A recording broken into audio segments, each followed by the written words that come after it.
प्राचीन समय की बात है। एक समुद्र के किनारे एक गुरु अपना आश्रम बनाकर रहा करते थे। हजारों शिष्य उनसे ज्ञान ग्रहण करने के लिए दूर दूर से उनके पास आकर रहते थे। गुरु का ज्ञान देने का तरीका भी बहुत ही अनूठा था। शुरुआत में वह अपने शिष्यों को उपदेशों के माध्यम से ज्ञान देते थे। उसके बाद वह अपने शिष्यों को उस ज्ञान का अनुसरण करने के लिए कहते थे। उस ज्ञान को अपने व्यावहारिक जीवन में उतारने को कहते थे। एक बार उस आश्रम में एक सम्राट अपने बेटे को लेकर पहुंचा।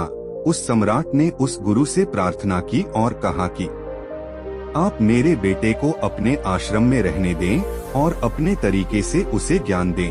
उसे इस आश्रम में बिल्कुल भी ऐसा नहीं लगना चाहिए कि वह किसी सम्राट का बेटा है।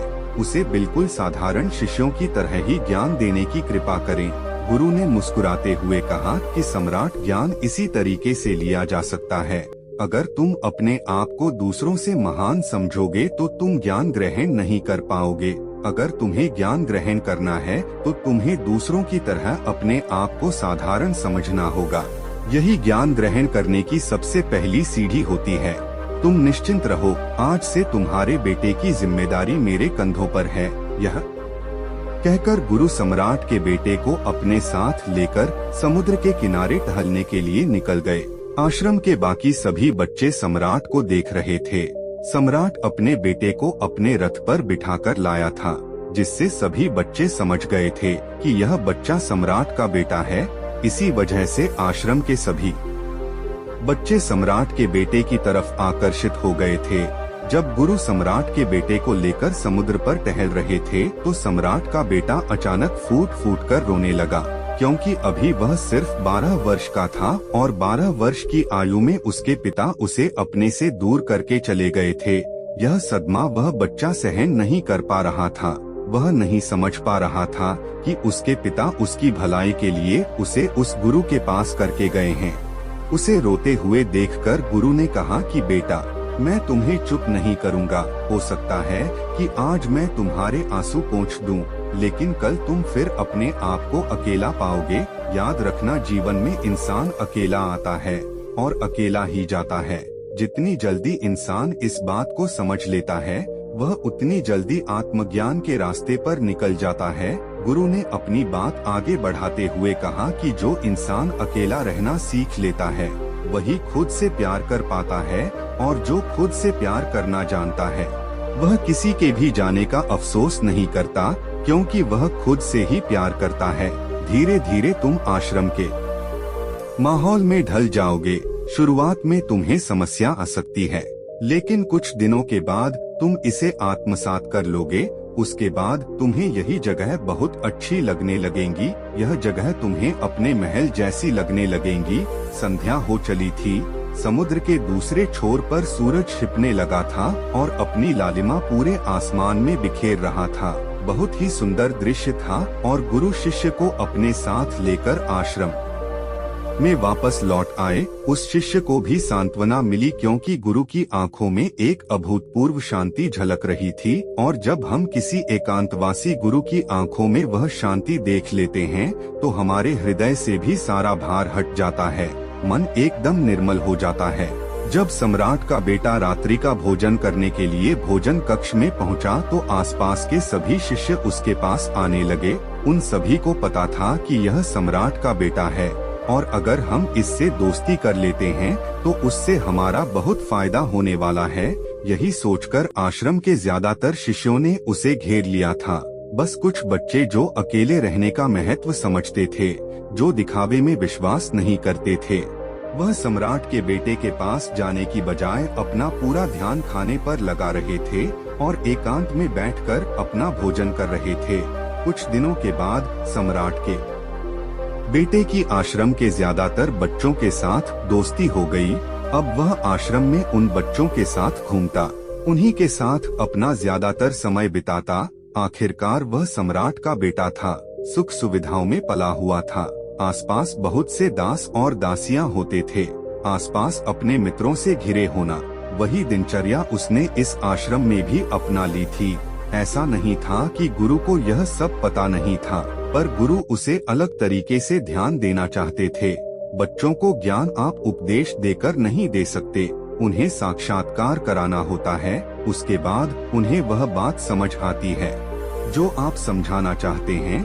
गुरु को यह बात पता थी कि अगर मैं इसे बोलकर बताऊंगा तो यह कभी समझ नहीं पाएगा, मुझे ऐसे दिखाना होगा, इसे एहसास कराना होगा कि अकेले रहकर तुम अपनी शक्तियों को जान पाओगे। यह सीख देने के लिए गुरु एक दिन उस शिष्य को अपने साथ एक ऊंची चोटी पर ले गए। चोटी पर पहुंचकर गुरु ने उसे शिष्य से कहा कि अब तुम्हारा ज्ञान पूरा हो चुका है, बस एक आखिरी रात तुम्हें यहाँ पर बितानी होगी, उसके बाद अगले दिन शाम को मैं तुम्हारे राजमहल में तुमको पहुँचा दूंगा। वह बच्चा तो यह सुनकर बहुत खुश हो गया कि अब मैं वापस अपने राजमहल चला जाऊंगा, फिर से मेरे दास और दासियां सारी भोग की वस्तु मेरे पास हो। उस शिष्य ने गुरु से पूछा कि गुरुजी, मुझे आज रात आप यहाँ चोटी पर क्यों रहने को कह रहे हैं? आखिर मुझे कौन सा आखिरी ज्ञान यहाँ से मिलेगा? गुरु ने मुस्कुराते हुए कहा कि यहाँ पर चट्टान के पीछे तुम्हें छिपकर बैठना होगा। यहाँ पर रोज रात को एक बाज आता है, बाज को देखना है, बहुत गौर से देखना है, हर गतिविधि देखनी है, और उस बात को देखने के बाद अगले दिन अगर तुम उस बात की खूबियाँ मुझे बता पाए तो मैं तुम्हें तुम्हारे राजमहल वापस भिजवा दूंगा। और हाँ, सुबह आने से पहले एक बात पर और ध्यान देना है, एक चरवाहा यहाँ पर अपनी बकरियों को चराने के लिए आता है, तुम्हें उन बकरियों की गतिविधियाँ भी देखनी है। याद रखना, बाघ की गतिविधि रात को और बकरियों की गतिविधि सुबह। अगर तुम दोनों की गतिविधि ध्यान से देखकर मुझे बता पाए तो तुम इस आश्रम से हमेशा के लिए आजाद हो जाओगे, तुम्हारा ज्ञान पूरा हो जाएगा। मैं तुम्हारे पिता को कह दूंगा कि यह बच्चा हमारे आश्रम का सबसे ज्ञानी बच्चा है। यह कहकर गुरु अपने आश्रम में वापस लौट आए और वह बच्चा वहीं पर उस चट्टान के पीछे रुका हुआ उस बांस का इंतजार करने लगा। काफी वक्त बीत जाने के बाद वहाँ पर एक बाज अपने बच्चों के साथ पहुँचा। सम्राट के बेटे ने पूरी रात उस बाज की गतिविधि बहुत ध्यानपूर्वक देखी और सुबह होने के बाद जब चरवाहा वहाँ पर अपनी बकरियों को लेकर पहुँचा तो उसने एक अभूतपूर्व दृश्य देखा। उसने देखा कि वह बाज बकरी के एक मेमने को अपने पंजों में दबाकर आसमान में चला गया। उसने उस बकरी के बच्चे का शिकार कर लिया था। यह सारा दृश्य देखकर वह बच्चा आश्रम में वापस अपने गुरु के पास पहुंचा। इससे पहले कि गुरु उससे कुछ पूछते, उसने गुरु को प्रणाम करते हुए कहा कि गुरुदेव, आप आश्रम के सभी बच्चों को यहाँ पर बुला लीजिए, मैं सब लोगों को बताना चाहता हूँ कि मैंने क्या देखा। जब आश्रम के सभी बच्चे वहाँ पर पहुँच गए तो सम्राट के बेटे ने कहना शुरू किया कि मैंने अपने जीवन में बहुत से पक्षियों को देखा है, लेकिन बाज उन सभी पक्षियों में से सबसे अद्भुत और सबसे अलग होता है। उदाहरण के लिए एक तोता हम सभी ने देखा है। तोता बोलता तो बहुत है, लेकिन कभी ऊंचा आसमान में नहीं जा पाता। लेकिन एक बात जो कि हर समय शांत रहता है, वह आकाश को भी छू सकता है। उसमें आकाश को छू लेने का सामर्थ्य होता है। जब भी एक बाज अपने शिकार को निश्चित कर लेता है तो वह उसी शिकार पर अपनी नजरें लगाए रहता है, चाहे वह कितनी भी ऊंचाई पर क्यों न हो, चाहे कितना भी खतरनाक तूफान क्यों न आ जाए, लेकिन उसकी नजर हमेशा अपने लक्ष्य पर स्थिर रहती है। आज सुबह जिस बाज को मैंने देखा उसने हर बकरी को अपना शिकार नहीं बनाया, बल्कि उस बकरी के झुंड में से उसने उस बकरी के मेमने को अपना शिकार बनाया। पहली बात, उस बांस की तरह हमें भी अपना ध्यान अपने एक ही लक्ष्य पर स्थिर रखना चाहिए, चाहे कितनी भी रुकावट क्यों न आए। हमें अपना लक्ष्य स्पष्ट दिखाई देना चाहिए, पर पूरी एकाग्रता के साथ ध्यान देना चाहिए। तीसरी बात जो मैंने उस बात से सीखी और जो हम सभी को सीखनी चाहिए वह यह है कि बाज कभी भी दूसरे पक्षी के साथ नहीं रहता, वह हमेशा आकाश में अकेला रहता है। इससे हमें यह सीख लेनी चाहिए कि हमें कभी भी छोटी सोच वाले लोगों के साथ नहीं रहना चाहिए। आखिरकार हम भी वही बन जाते हैं जिनके साथ हम रहते हैं। इसीलिए या तो महान सोच वालों के साथ रहो या फिर अकेले, क्योंकि जब हम अकेले रहते हैं तभी हम खुद की ताकत और खुद की कमजोरियों को जान पाते हैं। कमजोरियों को जानकर उनको दूर कर सकते हैं और अपनी ताकत को जानकर उसका सही इस्तेमाल कर सकते हैं। लेकिन वह तभी संभव होगा जब हम अकेले रहना सीखेंगे। चौथी सीख जो हमें एक बार से लेनी चाहिए कि एक बाज हमेशा अपनी सीमाओं से ऊपर रहता है। जब तूफान आता है तो हर एक पक्षी अपने घोंसले की तरफ भागता है, खुद को छुपाने की जगह ढूंढता है, लेकिन बाज ऐसा कुछ भी नहीं करता। वह खुद की सीमाओं को हटाकर बादलों से भी ऊपर जाने का प्रयास करता है।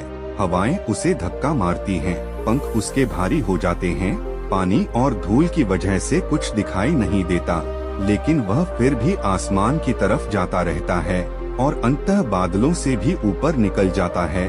और वह तब तक ऊपर जाता रहता है जब तक मौसम ठीक नहीं हो जाता। अपनी सीमाओं को सिर्फ इसलिए हटा पाता है क्योंकि वह समस्या के आने पर उससे घबराता नहीं है, उसे डरकर बचने का प्रयास नहीं करता, बल्कि एक सकारात्मक नजरिए के साथ उसका सामना करता है। जीवन में चाहे कितनी भी क्वार्टर क्यों न आए, हमें उन रुकावटों को हराना चाहिए, न कि उनसे डरकर कहीं छुपकर बैठना चाहिए। बहादुर तो वो लोग होते हैं जो तूफानों से टकरा जाते हैं। कायर तो अपने घर में, अपने घोंसले में, अपनी जगह में आराम से बैठ जाते हैं। पांचवी बात जो हमें एक बाज से सीखनी चाहिए कि बाज कभी भी अपने घोंसले में घास के कोमल तिनके नहीं रखता। जो तिनके कोमल होते जाते हैं वह उन्हें निकालकर फेंकता रहता है।